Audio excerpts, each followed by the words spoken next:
Een paar dagen geleden heb ik gehoord dat ik door de Almeerse bevolking ben gekozen om een kunstwerk te mogen maken voor de wandelaar. Ik ben daar heel erg blij mee dat het werk mij gegund wordt. Nu gaan we dus de procedure in van dat er een ontwerp moet komen voor het beeld. Ergens in de komende maanden dan hoop ik dat ik weet hoe dat beeld eruit moet komen te zien.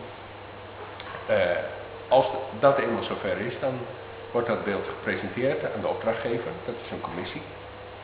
En die moet gaan beoordelen van, is dat geschikt, past dat voor de plek, kunnen we dat doen in het budget.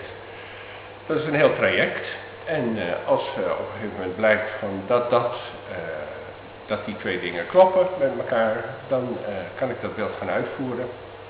En dan hopen we in zeg maar 2012 dat beeld op de wandelaar neer te zetten, zodanig dat iedereen zal zeggen, goh wat fijn dat het beeld daar staat.